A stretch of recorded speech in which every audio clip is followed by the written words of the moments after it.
ఇంకోటి ఒక 25 రోజుల నుంచి దాదాపుగా ఒకటే వార్త, మద్యం కుంభకోణం జరిగిపోయిందని చెప్పి ఆ రెండు పత్రికల్లో విపరీతంగా వాళ్ళ ఇష్టం వచ్చినట్టుగా ఒకరోజు తాడేపల్లి, ఒకరోజు బెంగళూరు, ఒకరోజు దుబాయ్, వాళ్ళ ఇష్టం, ఒకరోజు ఆఫ్రికా, ఎక్కడికెక్కడికో మొత్తం లింకులు ఎట్టేస్తూ ఇష్టం వచ్చినట్టుగా రోజు రాస్తారు. దాంట్లో ఇవాళ మద్యం కుంభకోణంలో రంగంలోకి ఈడీ మనీ లాండరింగ్ నిరోధ చట్టం కింద కేసు నమోదు, సమగ్ర వివరాల కోసం సిట్ అధిపతికి లేఖ, నిందితుల జాబితాలో సోన్ పేర్లు రాస్తూ, అట్లానే మద్యం స్కామ్లో ఈడీ కేసు, హవాలా గుర్తు తేల్చేందుకు రంగంలోకి బూత్ జ్యోతిలో.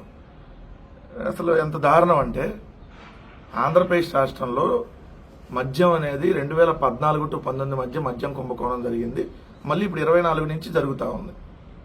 ఎందుకంటే ప్రైవేటు వ్యక్తుల చేతుల్లోకి అప్పచెప్పేసి పూర్తిగా చంద్రబాబు నాయుడు గారు కమిషన్ల కోసం వారు బార్ లైసెన్స్ ఫీజులను కానీ, మద్యానికి సంబంధించినటువంటి లైసెన్సులు జారీ చేసేటటువంటి అంశంలో కానీ వాళ్ళందరికీ బెనిఫిట్ చేకూర్చినటువంటి అంశంలో దాదాపుగా సంవత్సరానికి 2015 నుంచి 19 దాకా 4 సంవత్సరాల్లో 15లో వాళ్ళు తీసుకొచ్చినటువంటి పాలసీ వల్ల సంవత్సరానికి 1500 కోట్ల నష్టం జరిగింది. దాదాపుగా 6000 కోట్లు చంద్రబాబు నాయుడు గారిపై సిఐడి కేసు నమోదు చేసింది. ఆల్రెడీ A3గా ఉన్నారు చంద్రబాబు నాయుడు గారు. దాని గురించి అక్కడ డిస్కషన్ ఉండదు. ఇప్పుడు అంటే ఈడీ కేసు నమోదు చేసింది. దాని మీద సరే ఈడీ ఇప్పుడు లేఖ రాసింది, ఏంటి ఆ వివరాలు ఇవ్వాలని చెప్పి. కేసు నమోదు చేసినట్టుగా కూడా లేఖ రాసింది, ఏంటి దానికి సంబంధించిన సిట్కి. దానికి వీళ్ళు పెద్ద బ్యానర్ ఐటమ్ వేశారు కదా.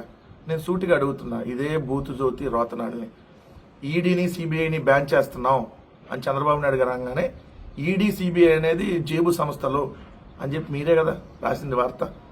ఇప్పుడు మరి కేంద్రంలో రాష్ట్రంలో మీరే అధికారంలో ఉన్నారు కదా, మరి ఇవన్నీ మీ జేబు సంస్థల కింద లెక్క కదా.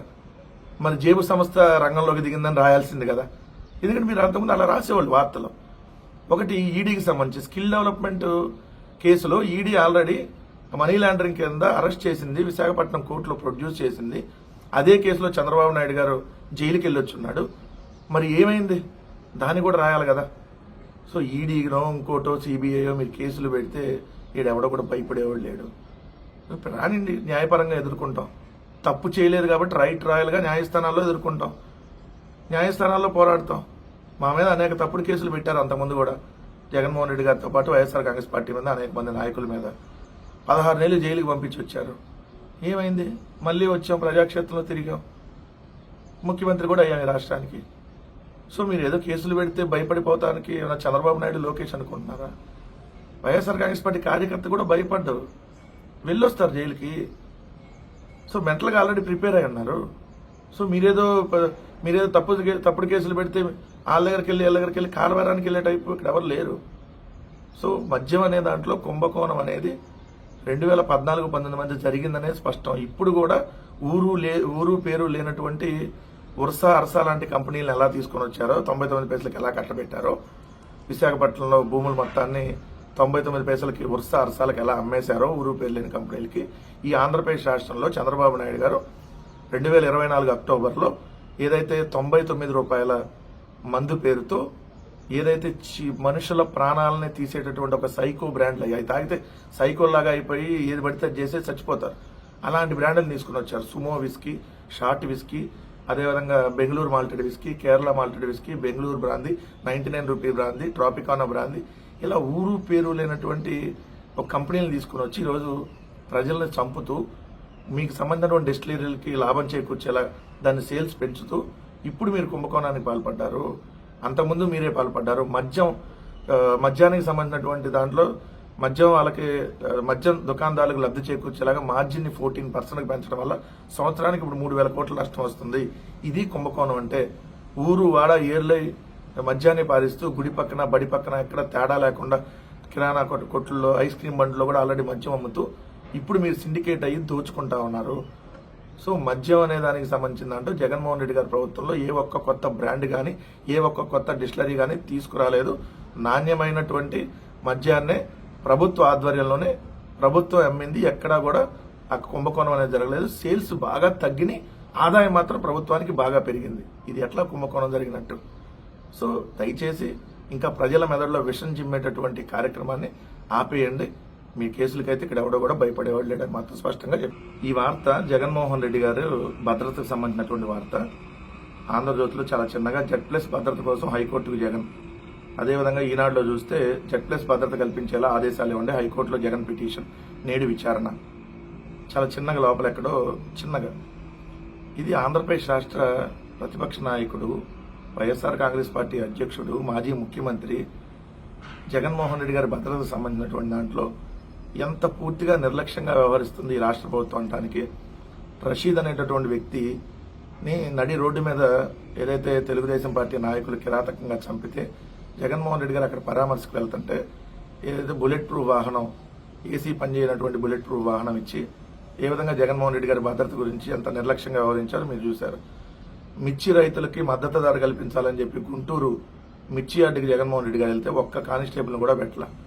మొన్నటికి మొన్న వైఎస్ఆర్ కాంగ్రెస్ పార్టీ నాయకుడిని రాప్తాడు నియోజకవర్గంలో కిరాతకంగా పరిటాల సునీత మనుషులు చంపితే జగన్మోహన్ రెడ్డి గారు ఆ కుటుంబానికి పరామర్శకు వెళ్తా ఉంటే హెలీప్యాడ్ దగ్గర ఏదైతే హెలికాప్టర్ దగ్గరికి డైరెక్ట్ గా జనాల్ని వచ్చే విధంగా ఏ విధంగా పోలీసులు అక్కడ లేకుండా ఏ విధంగా వాళ్ళు భద్రతను గాలి వదిలేశారనేది మనం చూసాం. అదేమంటే 1200 మంది పోలీసులు ఇచ్చామని చెప్పి అబద్దాలు చెప్పినటువంటి పరిస్థితి. అది హెలికాప్టర్ విండ్షీల్డ్ కూడా దెబ్బతింటంతో జగన్మోహన్ రెడ్డి గారు మళ్ళీ ఆన్ రోడ్డు బెంగళూరు వెళ్లాల్సినటువంటి పరిస్థితి. సో రాప్తాడు నుంచి. సో ఈ విధంగా భద్రతకు సంబంధించి జగన్మోహన్ రెడ్డి గారు ఓడిపోగానే ప్రస్తుత స్పీకర్ అన్నటువంటి మాటలు, ఏం జగన్మోహన్ రెడ్డి గారు బతికే ఉన్నాడు కదా, భౌతికంగా లేకుండా చేస్తేనే వైఎస్ఆర్ కాంగ్రెస్ పార్టీ పోయిద్దని చెప్పి మాట్లాడినటువంటి మాటలు, ఎక్కడికక్కడ జగన్మోహన్ రెడ్డి గారి ఇంటి దగ్గర కూడా సెక్యూరిటీ పెట్టినటువంటి పరిస్థితులు, జగన్మోహన్ రెడ్డి గారి ఇంటి ఎదురుగా తెలుగుదేశం వాళ్ళు వచ్చి జెండాలు ర్యాలీలు తీస్తూ జెండాలు పట్టుకొని రెచ్చగొట్టేటువంటి కార్యక్రమాలు చేస్తున్న ఒక్క పోలీస్ బందోబస్తు లేనటువంటి పరిస్థితులు. దీనికి ఇది చాలా పెద్ద వార్త. అంటే ఒక ప్రతిపక్ష నాయకుడు నిజంగా ఇన్నిసార్లు అడగాల్సి వస్తుంది కేంద్ర ప్రభుత్వానికి, రాష్ట్ర ప్రభుత్వానికి. ఆల్రెడీ లేఖలు రాసినా కూడా ఇప్పటివరకు Z+ కేటగిరీ, Z+ భద్రత నాకు పునరుద్ధరించలేదు. Already Z+ category Jaganmohan Reddy గారికి ఒకప్పుడు ఉంది, ముఖ్యమంత్రిగా ఉన్నప్పుడు ఉంది. అదే భద్రతను కొనసాగించమని చెప్పి మొన్న హైకోర్టు కూడా చెప్పింది.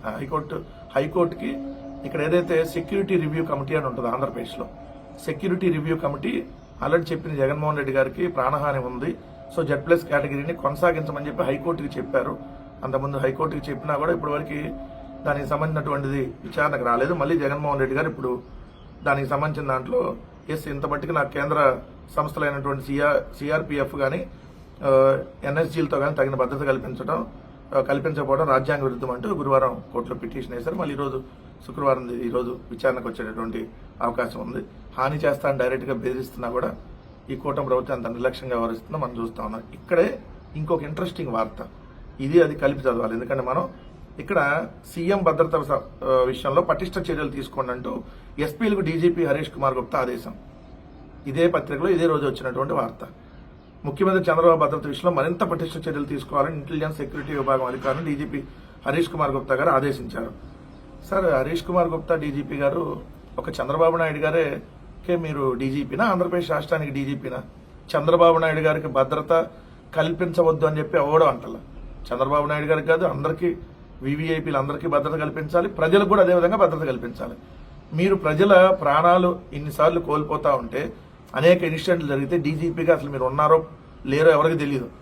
ఏ రోజు వచ్చి నోరు మెదపరు. 6 చనిపోయినా 7 చనిపోయినా, ఎక్కడికక్కడ చంపుతున్నా, హత్యలు జరుగుతున్నా ఎక్కడ భద్రత సంబంధించి మాట్లాడరు. సీఎం గారికి మాత్రం భద్రత కలిపి, సీఎం గారికే కాదు కదా, మరి మాజీ సీఎంకి వద్దా భద్రత?